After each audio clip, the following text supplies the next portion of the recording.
나는 한 번도 상상하지 못했다. 월급 명세서의 숫자 대신 리터가 찍힌 채 우편함에 꽂힐 나를. 물이 화폐가 된 이 세계에서 나는 마트 계산대에 생수 한 병을 올리고 잔돈으로 소량의 수분권을 받는다. 어떻게 여기까지 왔을까? 그리고 이 결정은 정말로 우리를 살렸을까? 나는 배경을 먼저 더듬는다.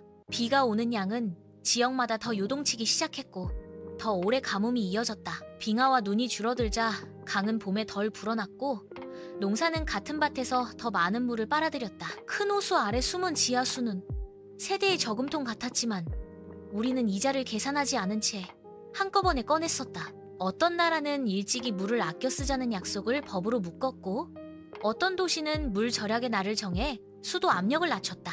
한때 남반구의 한 도시는 수돗물이 끊길 제로의 날을 코앞에 두고 줄 서서 물을 받았고 다른 대륙의 강은 끝까지 흐르지 못한 채 사막 모래 위에서 사라졌다. 물을 사고 파는 제도는 이미 존재했다. 강 유역을 나눠 쓰는 계약, 농부끼리 교환하는 관계 물량, 도시가 농촌의 비용을 지불하고 물기를 바꾸는 방식 말이다.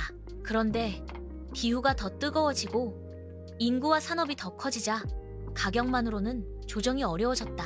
그때 사회는 결정을 내렸다. 통화의 기초를 물로 하자. 모두가 살아남으려면 가장 필요한 것을 공정하게 나눠야 한다. 이 말이 사람들을 설득했다. 지금 나는 물은행 앱을 켠다. 내 급여는 매달 0리터로 들어온다. 전기세처럼 기본 배당이 붙고 회사가 성과급으로 추가 리터를 얹어준다. 월세는 현금으로 내지만 관리비 중 상하수도 항목은 내 지갑에서 자동으로 물이 빠져나간다. 샤워기는 타이머가 달린다. 15번의 삑소리가 끝나면 미지근한 물줄기는 줄고 내 잔액 화면에 실시간으로 숫자가 떨어진다. 빨래는 이틀에 한 번 회수센터에 맡긴다. 회수센터는 더러운 물을 모아 필터와 미생물로 다시 쓸 수 있는 물로 바꾼다. 도시의 파이프는 이제 두 줄이 다 마실 물이 지나가는 파란 관, 씻고 닦은 물이 돌아오는 회색 관. 나는 양치컵 옆에 놓인 작은 계량컵으로 식물을 적신다. 배추는 더 작게 자라고 쌀은 예전보다 비싸졌다. 식당은 물 포함과 물 별도 메뉴를 나눈다. 국물 많은 음식은 수분 할증이 붙지만 찐 채소와 볶음밥은 할인된다. 내가 아끼는 분식집은 육수를 오래 끓이지 않는다. 대신 향이 진한 소스를 살짝 얹어 감칠맛을 낸다. 그 소스에는 바닷물을 민물처럼 쓰게 하는 비법이 숨어 있지만 주인은 그 말을 꺼내지 않는다. 손님들이 짠맛을 오해할까봐. 도시는 밤이 되면 더 살아난다. 증발이 덜한 시간 공공분무로 거리를 적시고 먼지를 눌러놓는다.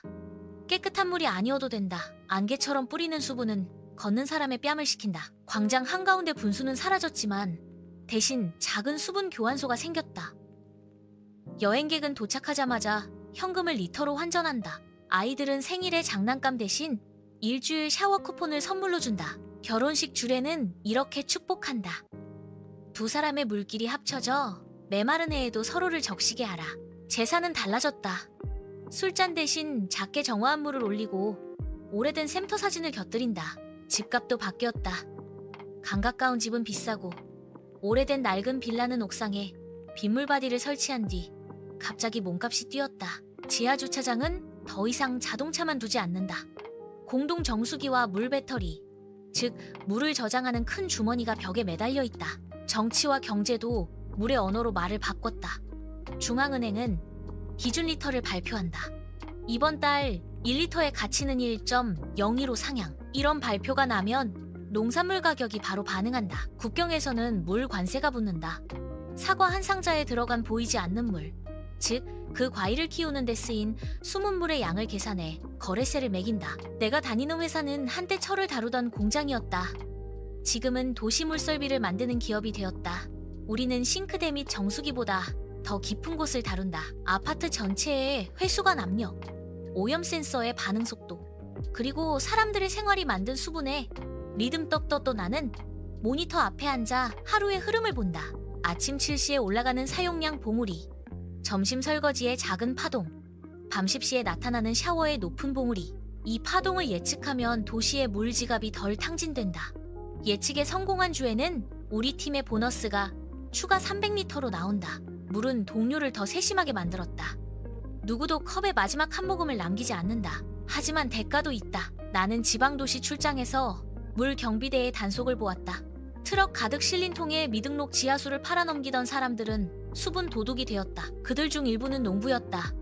세대에 걸쳐 땅 아래 저축한 물을 갑자기 공유재산이라 부르며 못쓰게 했다고 분노했다. 부자 동네는 지하 저장소를 더 먼저 만들었다. 전력과 기술이 있는 곳은 바닷물을 민물로 바꾸는 장치를 들여놓고 그 물을 담보로 새로운 대출을 받았다. 한밤중에 관을 해킹해 물을 훔치던 사건도 있었다. 사이버 범죄라는 말이 이상했다. 화면 속 숫자가 아니라 실제 물줄기가 사라졌으니까. 강은 다시 흐르기 시작했지만 그 강을 함께 쓰던 물고기와 갯벌의 기억은 예전으로 돌아오지 않았다. 어떤 마을에서는 물값을 더 벌려고 농사를 포기하고 수분 살림을 심었다. 나무가 물을 저장하고 도시로 파는 사업이다. 숲은 늘었지만 사람은 줄었다. 나는 그 마을에서 사라진 아이들의 발자국을 떠올렸다. 학교 운동장은 새 잔디로 반짝였지만 뛰는 아이는 없었다. 그래도 나는 포기하지 않는다. 내 컵에 마지막 한 모금이 남았을 때 나는 늘 생각한다. 물이 화폐가 된 건 우리가 서로를 살리기 위해 택한 장치였다고. 장치가 목적이 되지 않게 지키는 일, 그게 남은 과제라고. 오늘 밤에도 나는 수도꼭지를 잠그고 창문 너머 달빛을 본다. 달 표면의 얼음이 정말 우리에게 오게 될까? 아니면 우리가 먼저 서로의 목마름을 이해하게 될까? 다음 세대가 나에게 묻는다면 나는 어떤 답을 남길 수 있을까? 나는 마지막으로 너에게 묻는다.